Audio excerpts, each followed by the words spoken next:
Hello students, मैं आपका chemistry educator Sunil Kushwaha. चलिए बेटा, आज की क्लास स्टार्ट करते हैं। और जो आज क्लास है वो क्लास 12th वाले बच्चों के लिए है और क्लास 12th में चैप्टर नंबर 4 चल रहा है जिसका नाम है केमिकल काइनेटिक्स। तो केमिकल काइनेटिक्स में बेटा हमने आपको बता दिया है लेक्चर नंबर 2 में कि ऑर्डर ऑफ रिएक्शन क्या है, ऑर्डर ऑफ रिएक्शन क्या है और मॉलिक्युलरिटी को हमने लेक्चर नंबर 2 में एक्सप्लेन किया हुआ था। आज हम बताते हैं बेटा मॉलिक्युलरिटी और ऑर्डर ऑफ रिएक्शन में डिफरेंस क्या है। कुछ हमने पॉइंट लिखाए थे वहाँ पर ऑर्डर ऑफ रिएक्शन में, और बेटा मॉलिक्युलरिटी वाले टॉपिक में कुछ हमने स्पेशल पॉइंट लिखाए थे और हमने वहाँ ये भी बताया था कि बेटा दोनों के डिफरेंस में ये जो पॉइंट हैं वो काम आने वाले हैं। अगर ये पॉइंट याद हो हमें या मालूम हो तो मॉलिक्युलरिटी और ऑर्डर ऑफ रिएक्शन में आप बहुत आसानी से अंतर को लिख सकते हैं, डिफरेंस बता सकते हैं। तो चलिए स्टार्ट करते हैं बेटा। हेडिंग लगा लेंगे आप। चैप्टर नंबर 4 है बेटा केमिकल काइनेटिक्स। चैप्टर नंबर 4 है केमिकल काइनेटिक्स। Chemical kinetics. इसमें आज हम बताते हैं आपको मॉलिक्युलरिटी और ऑर्डर ऑफ रिएक्शन में क्या डिफरेंस होता है। तो चलिए सबसे पहले समझें आप मॉलिक्युलरिटी। इस तरीके से आप दो कॉलम बना लेंगे, मॉलिक्युलरिटी, और वन साइड लिख देंगे आप, second side order of reaction, order of reaction. इस तरीके से आपको दो कॉलम बनाने हैं। वन साइड लिखना है आपको मॉलिक्युलरिटी और सेकंड साइड में आपको दिखाना है ऑर्डर ऑफ रिएक्शन। तो चलो बात कर लेते हैं बेटा। हमने वहाँ पर बताया था, मॉलिक्युलरिटी पढ़ाते समय बताया था कि जो मॉलिक्युलरिटी होती है वो थ्योरेटिकल वैल्यू होती है। तो फर्स्ट डिफरेंस यही पता चलने वाला है। तो क्या है फर्स्ट डिफरेंस बेटा? फर्स्ट डिफरेंस ये है कि मॉलिक्युलरिटी जो होती है वो एक थ्योरेटिकल वैल्यू होती है, जबकि ऑर्डर ऑफ रिएक्शन होता है वो एक्सपेरिमेंटल वैल्यू होती है, वो एक्सपेरिमेंटल वैल्यू होती है। सेकंड डिफरेंस क्या है कि बेटा जो मॉलिक्युलरिटी होती है, किसी भी रिएक्शन की अगर हम मॉलिक्युलरिटी पता करें तो उसमें हम मॉलिक्यूल देखते हैं, कितने मॉलिक्यूल उसमें पार्टिसिपेट कर रहे हैं रिएक्शन में। तो उन टोटल नंबर ऑफ मॉलिक्यूल्स को हम कह देते हैं कितनी इसकी मॉलिक्युलरिटी है। तो मॉलिक्युलरिटी जो होती है बेटा वो हमेशा एक होल नंबर होती है। मॉलिक्युलरिटी होती है वो हमेशा एक पूर्ण संख्या होती है, होल नंबर होती है। जबकि ऑर्डर ऑफ रिएक्शन होता है वो फ्रैक्शनल भी वैल्यू हो सकती है, निगेटिव में भी हो सकती है और बेटा जीरो में भी हो सकती है। तो इसी टाइप के कुछ अंतर हम यहाँ पर नोट करने जा रहे हैं। आप भी, और एक अंतर और बता दूं मैं आपको, जो मॉलिक्युलरिटी होती है वो टेम्परेचर और प्रेशर पर डिपेंड नहीं करती है, जबकि ऑर्डर ऑफ रिएक्शन होता है वो टेम्परेचर और प्रेशर पर डिपेंड करता है। तो यहाँ पर आपको 4 पॉइंट लिखने हैं बेटा, 4 डिफरेंस दिखाने हैं। फर्स्ट डिफरेंस को नोट करते हैं। तो फर्स्ट डिफरेंस हमने बताया था कि it is A theoretical value, और इधर लिखना है हमें ऑर्डर ऑफ रिएक्शन में it is an experimental value. तो ये थ्योरेटिकल वैल्यू होती है मॉलिक्युलरिटी और ये होती है बेटा एक्सपेरिमेंटल वैल्यू।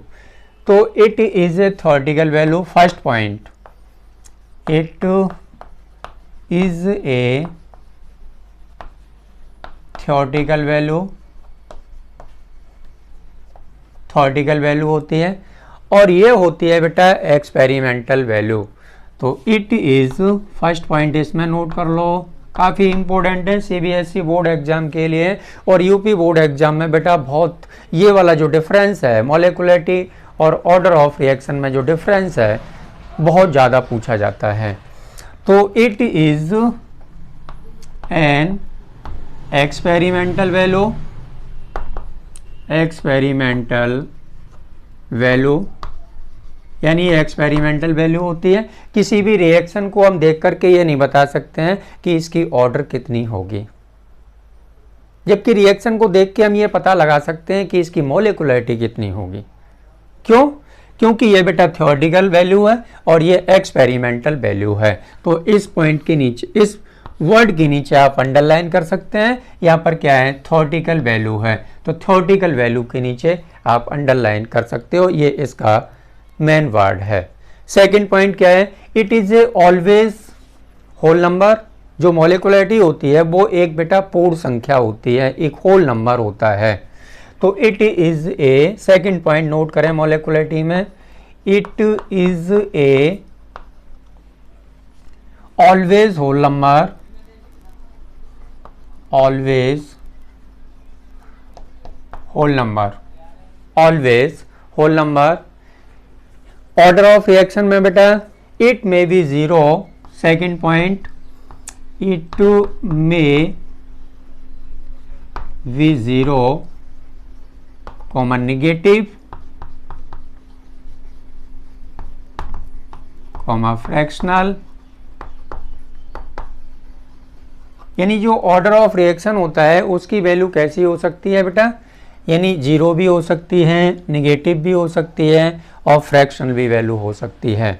लेकिन जो मॉलिक्युलरिटी है वो हमेशा एक पूर्ण संख्या होती है, एक होल नंबर होता है। तो दो डिफरेंस आपको क्लियर हो गए।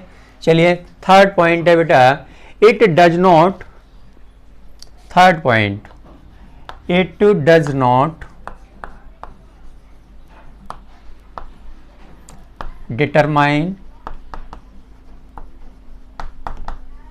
determine the rate of reaction, the rate of reaction। 4 point आपको तैयार करने हैं इसमें। थर्ड पॉइंट है it determine, it determines the rate of reaction, the rate of reaction. फिर हमने फोर्थ पॉइंट हम बताया था कि बेटा जो मॉलिक्युलरिटी होती है वो टेम्परेचर और प्रेशर पर डिपेंड नहीं करती है, जबकि ऑर्डर ऑफ रिएक्शन होती है वो टेम्परेचर और प्रेशर पर डिपेंड करती है। तो फोर्थ पॉइंट लिखते हैं आप, it does not depend, fourth point, it does not depend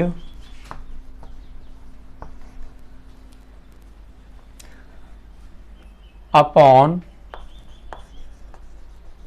external factors,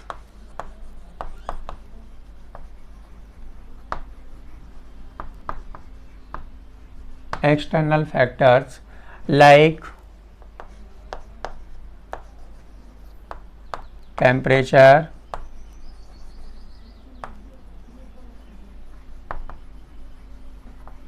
and pressure.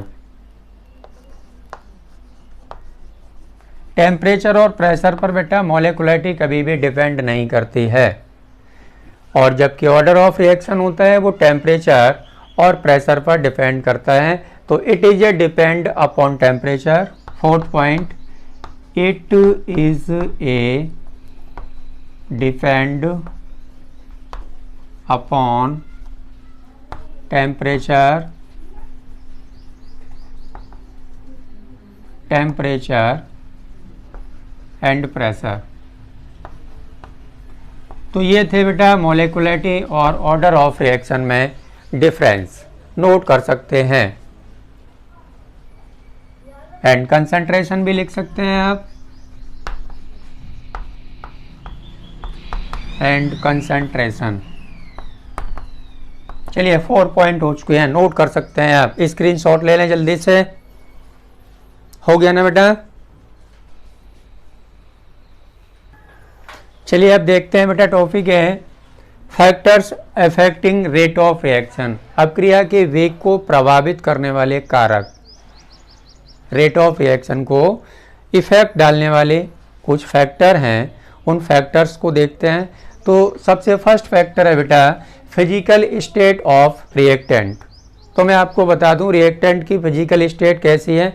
अगर वो गैसीय स्टेट में तो उसकी रेट ऑफ रिएक्शन सबसे ज़्यादा होगी, लिक्विड स्टेट में तो उसकी रेट ऑफ रिएक्शन बेटा गैस से कम होगी, सॉलिड स्टेट में है तो उसकी रेट ऑफ रिएक्शन सबसे कम होगी।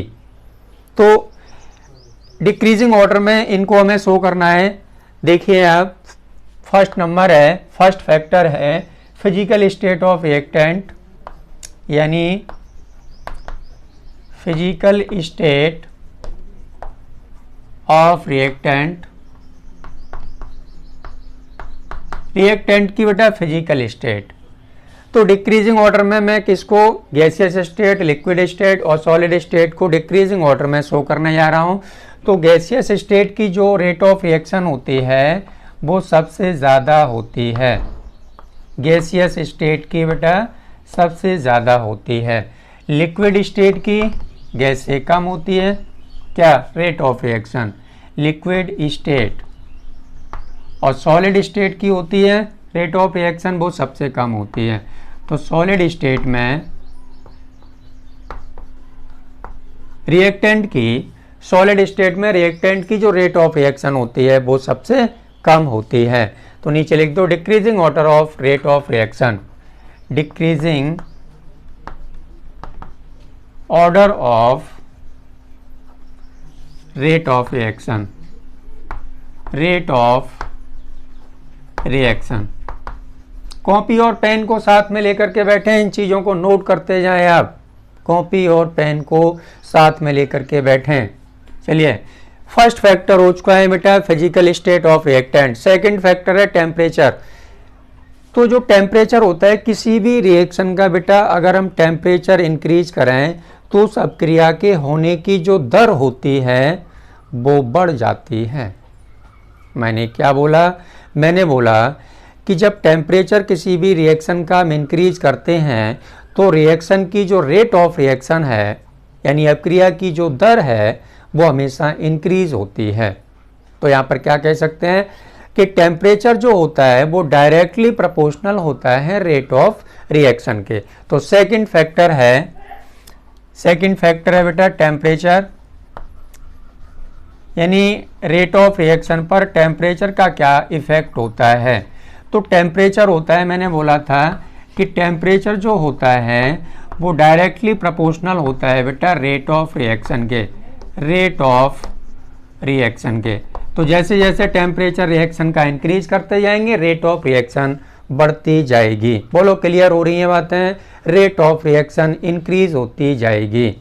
चलिए नोट कर लें आप। थर्ड पॉइंट है बेटा प्रेशर, थर्ड पॉइंट है, थर्ड फैक्टर है प्रेशर। रेट ऑफ रिएक्शन पर प्रेशर का क्या इफेक्ट होता है।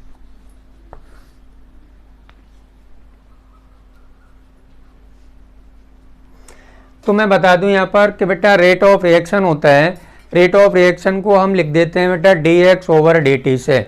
तो जो dx/dt है उसको हम कह रहे हैं यहाँ पर रेट ऑफ रिएक्शन। तो जो रेट ऑफ रिएक्शन होती है वो डायरेक्टली प्रोपोर्शनल होती है किसके, प्रेशर के, डायरेक्टली प्रोपोर्शनल होती है प्रेशर के। तो जैसे जैसे बेटा प्रेशर बढ़ाते जाते हैं रेट ऑफ रिएक्शन इंक्रीज होती जाती है, रेट ऑफ रिएक्शन इंक्रीज होती जाती है। तो क्या लिखना है, dx/dt, मतलब इसको क्या कह सकते हैं, इसको हम कह रहे हैं रेट ऑफ रिएक्शन, इसको कह रहे हैं बेटा rate of reaction. Symbolic form में लिख रहे हैं हम रेट ऑफ रिएक्शन। तो जो dx/dt है जिसको हम रेट ऑफ रिएक्शन कह रहे हैं, तो रेट ऑफ रिएक्शन जो होती है वो डायरेक्टली प्रोपोर्शनल होती है प्रेशर के। तो किसी भी रिएक्शन का बेटा जैसे प्रेशर इंक्रीज करते हैं तो वहां पर क्या होता है, उस अपक्रिया की दर होती है वो इंक्रीज होती जाती है। तो ये डायरेक्टली प्रोपोर्शनल किसके है बेटा, rate of reaction directly proportional है बेटा किसके, प्रेशर के। चलिए 3 पॉइंट हो चुके हैं, नोट कर लें। फोर्थ पॉइंट है कंसंट्रेशन। तो कंसंट्रेशन, चलिए इसको पहले नोट कर लें। चलिए एक बात और बता देता हूं मैं यहाँ पर कि जो रेट ऑफ रिएक्शन थे वो डायरेक्टली प्रोपोर्शनल प्रेशर के थे, लेकिन ये किस स्टेट में है, किस स्टेट में पॉसिबल है, यानी डायरेक्टली प्रोपोर्शनल है जो रेट ऑफ रिएक्शन है वो किस रिएक्शन के लिए सही है, सही है। देखिए आप, तो अगर रिएक्टेंट की जो स्टेट है वो गैसियस है, यानी गैसियस स्टेट में रिएक्टेंट है, तो उसका प्रेशर बढ़ाएंगे हम तो रेट ऑफ रिएक्शन इंक्रीज होगी। ओनली ये ध्यान रखना, आप किस स्टेट में होना चाहिए रिएक्टेंट, गैसियस स्टेट में होना चाहिए। तो यहां पर लिख दें फॉर गैसियस रिएक्टेंट, फॉर, ये केवल गैसियस स्टेट के लिए है, गैसियस रिएक्टेंट, गैसीय अभिकारक यदि अपक्रिया में भाग लेने वाले या रिएक्शन में पार्टिसिपेट करने वाले रिएक्टेंट मॉलिक्यूल अगर गैसियस स्टेट में है तो उसका प्रेशर इंक्रीज करेंगे तो रेट ऑफ रिएक्शन इंक्रीज होगी। इस पॉइंट को याद रखना है, आप इस बात को नोट कर सकते हैं। मैंने लिख दिया है फॉर गैसियस रिएक्टेंट, केवल गैसियस रिएक्टेंट के लिए है। नेक्स्ट आता है बेटा कंसंट्रेशन, फोर्थ फैक्टर है कंसंट्रेशन। तो किसी भी रिएक्शन का जो रेट ऑफ रिएक्शन होता है वो डायरेक्टली प्रोपोर्शनल होता है बेटा कंसंट्रेशन के, कंसंट्रेशन के डायरेक्टली प्रोपोर्शनल होता है। तो फोर्थ पॉइंट है कंसंट्रेशन, कंसंट्रेशन। तो मैंने क्या बोला था, मैंने बोला था कि जो रेट ऑफ रिएक्शन होता है, रेट ऑफ रिएक्शन यानी dx/dt होता है, वो डायरेक्टली प्रोपोर्शनल होता है बेटा कंसंट्रेशन के, कंसंट्रेशन के।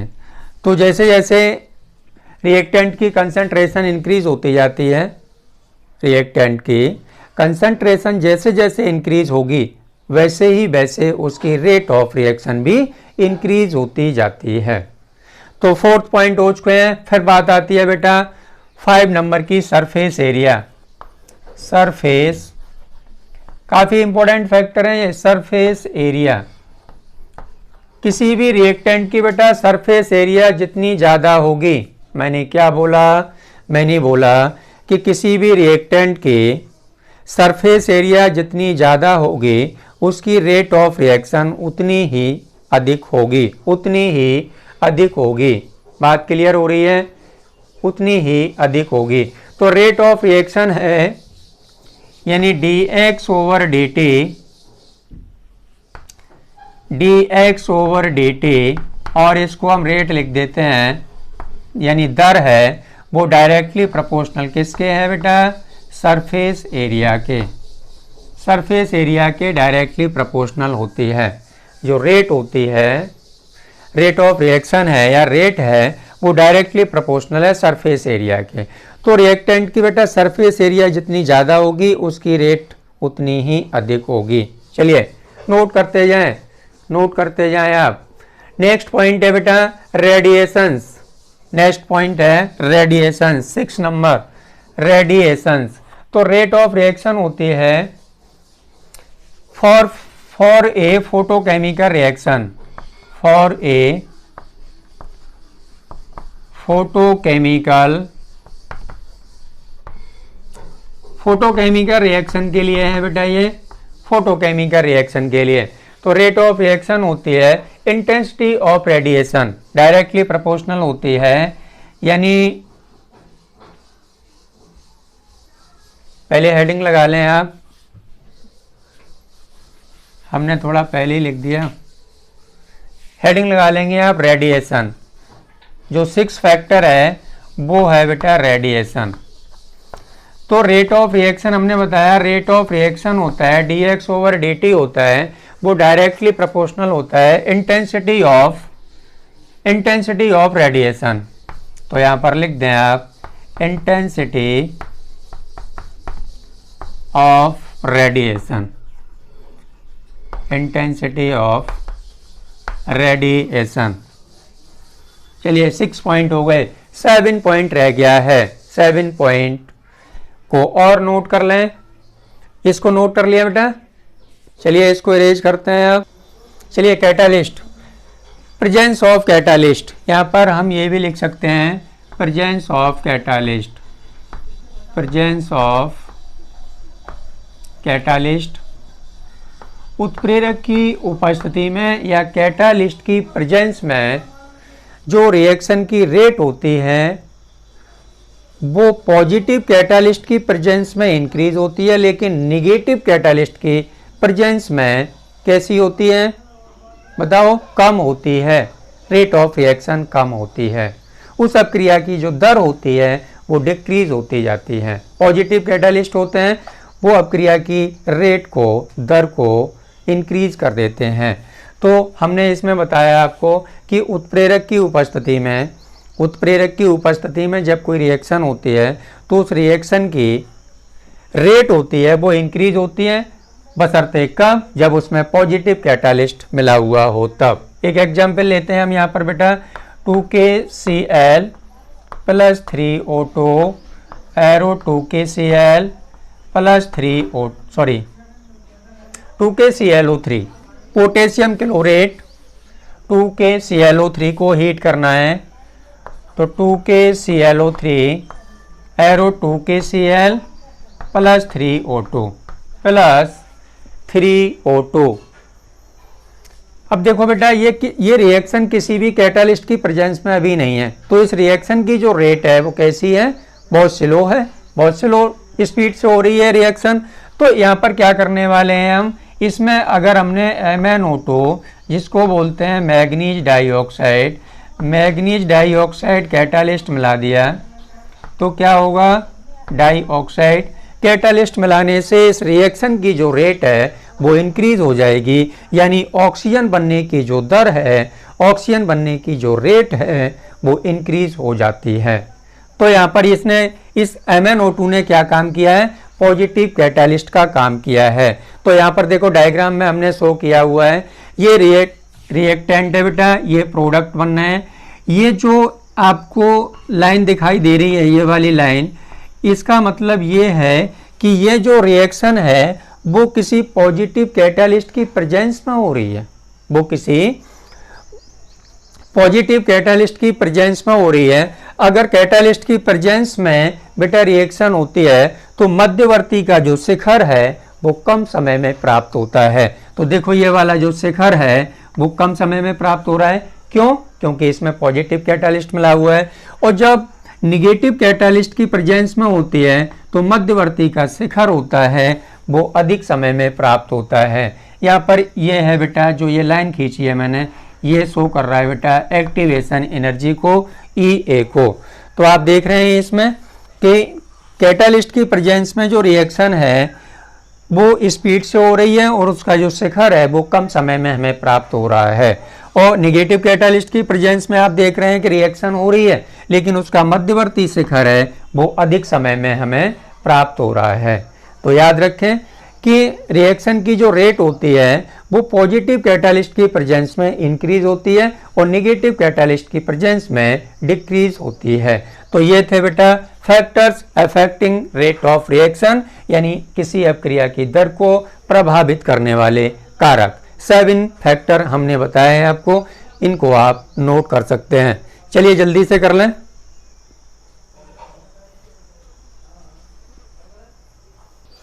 अब बात करते हैं बेटा स्यूडो यूनिमोलेकुलर रिएक्शन की।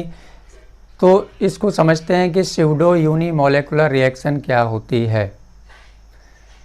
बेटा कुछ केमिकल रिएक्शन ऐसी होती हैं जो देखने में सेकेंड ऑर्डर की होती हैं, कुछ रिएक्शन ऐसी होती हैं जो देखने में सेकेंड ऑर्डर की होती हैं लेकिन वो वास्तविक फर्स्ट ऑर्डर की रिएक्शन होती हैं। तो ऐसी रिएक्शंस को हम कहते हैं स्यूडो यूनिमोलेकुलर रिएक्शन। इसको इस तरीके से और कह सकते हैं कि ऐसी केमिकल रिएक्शंस जिनकी ऑर्डर 1 हो लेकिन मोलेकुलरिटी 2 हो, तो ऐसी अपक्रियाओं को, ऐसी रिएक्शंस को हम स्यूडो यूनिमोलेकुलर रिएक्शन कहते हैं। इसको ऐसे भी कह सकते हैं बेटा कि एक्चुअल ऑर्डर और एक्सपेक्टेड ऑर्डर में जो अंतर होता है, एक्चुअल ऑर्डर उसका अलग होता है और एक्सपेक्टेड ऑर्डर अलग होता है। तो एक्सपेक्टेड ऑर्डर और एक्चुअल ऑर्डर में जो अंतर होता है, तो ऐसी रिएक्शंस को हम कहते हैं स्यूडो यूनिमोलेकुलर रिएक्शन। तो सबसे अच्छी डिफाइन ये है कि आप इसको ये याद रखें कि ऐसी अपक्रियाएं जो देखने में सेकेंड ऑर्डर की होती हैं, देखने में तो सेकेंड ऑर्डर की लगती हैं वो, लेकिन एक्चुअल में वो फर्स्ट ऑर्डर की रिएक्शन होती हैं। ऐसी रिएक्शंस को हम क्या कहते हैं, स्यूडो यूनिमोलेकुलर रिएक्शन कहते हैं, या इसको ऐसे कह सकते हैं कि बेअपक्रियाएं जिनकी मोलेकुलरिटी 2 हो लेकिन उसकी कोटि या ऑर्डर उसका 1 हो, तो ऐसी रिएक्शंस को हम बोलेंगे बेटा pseudo unimolecular reaction, pseudo molecular reaction. चलिए डिफाइन की तरफ चलते हैं सबसे पहले हम, है ना। डिफाइन पहले नोट कर लें, फिर उसके बाद हम एग्जाम्पल आपको बताते हैं बेटा। Reactions whose actual reactions whose actual order is different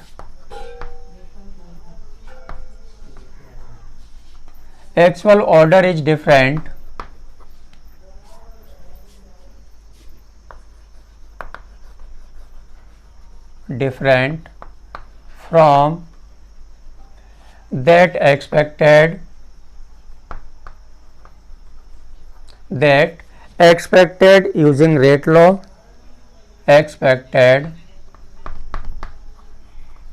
using rate law, using rate law expression are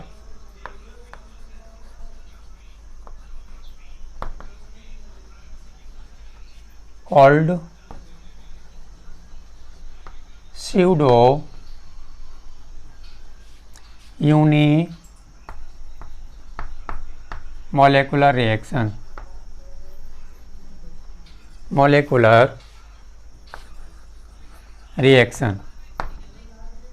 चलिए इसको देखते हैं कि एक्सपेक्टेड ऑर्डर उसका कितना है और उसका एक्चुअल ऑर्डर कितना है, इस पर पहले बात कर लेते हैं।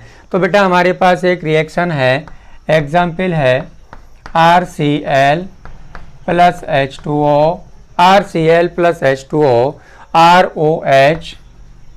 ROH प्लस HCl, ये रिएक्शन है हमारे पास। तो एक्सपेक्टेड रेट लॉ लगा दो इस पे, एक्सपेक्टेड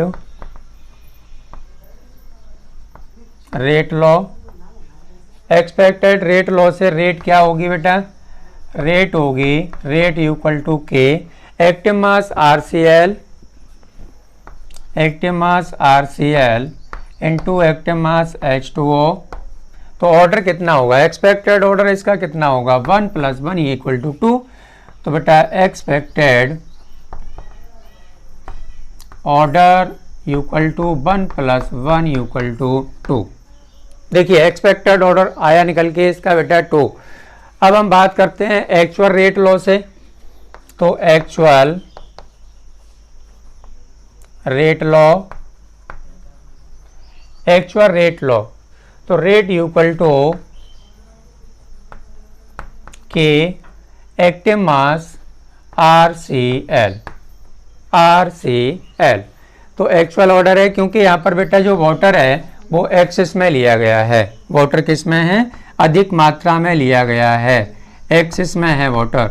तो समुद्र में से बेटा 1 लोटा पानी निकाल लो तो उसकी कंसंट्रेशन पर, सी वाटर की कंसंट्रेशन पर कोई खास इफेक्ट होने वाला नहीं है। जैसे एक बाल्टी में से हमने एक ड्रॉप निकाल लिया तो बाल्टी के पानी की कंसंट्रेशन पर कोई इफेक्ट नहीं होने वाला है।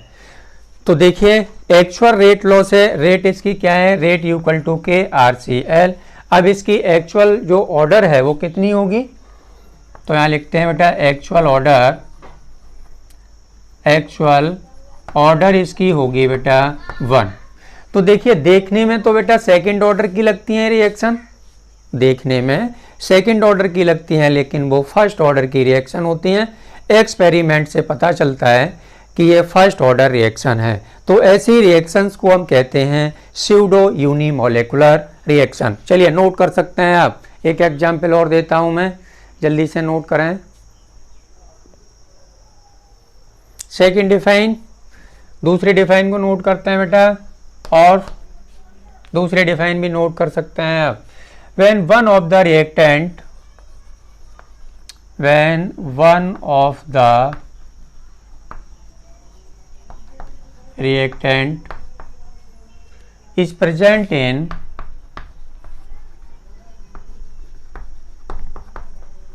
large axis present in large axis, the second order reaction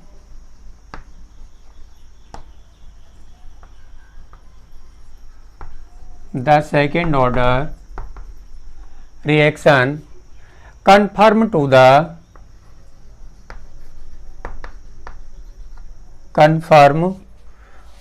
the first order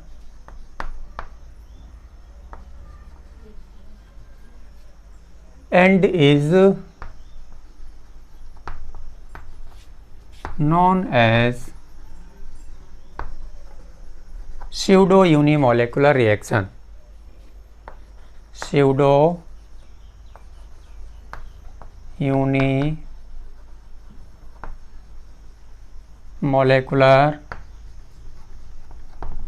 reaction.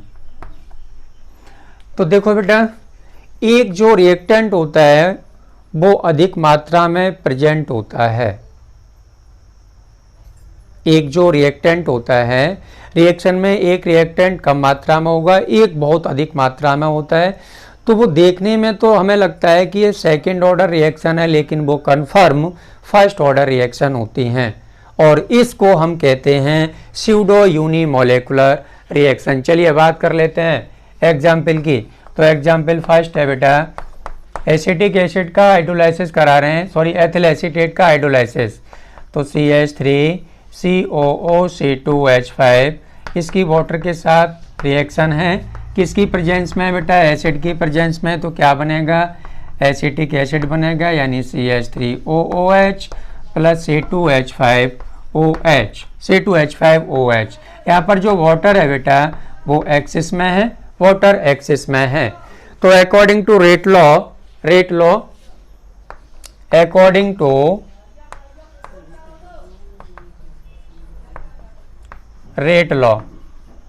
Law से देखते हैं बेटा, R equal to K active mass CH3COOC2H5 into active mass H2O की पावर बेटा 0 क्यों कर दिया है, क्योंकि वाटर एक्सिस में इसकी कंसंट्रेशन पर, वाटर की कंसंट्रेशन पर कोई इफेक्ट होने वाला, कोई खास इफेक्ट होने वाला नहीं है। तो यहाँ पर n की वैल्यू कितनी होगी, बोलो, n की वैल्यू होगी बेटा 1, ये तो 0 हो गया, तो n की वैल्यू होगी यहाँ पर 1। तो ऑर्डर कितना निकल के आया, 1 निकल के आया। लेकिन देखने में कैसी लग रही थी, ये सेकेंड ऑर्डर रिएक्शन लग रही थी, लेकिन है कौन सी, फर्स्ट ऑर्डर रिएक्शन है। सेकेंड देख लेते हैं, एग्जाम्पल दिख रहा है, चलो इसको रेज कर देते हैं बेटा। एक एग्जाम्पल और बता देते हैं हम आपको, स्क्रीनशॉट ले लिया करें। एग्जाम्पल नंबर सेकेंड, देखो second example, C12OH22O11 plus H2O क्या बनेगा, ग्लूकोज और फ्रक्टोज बनता है, ग्लूकोज और फ्रक्टोज।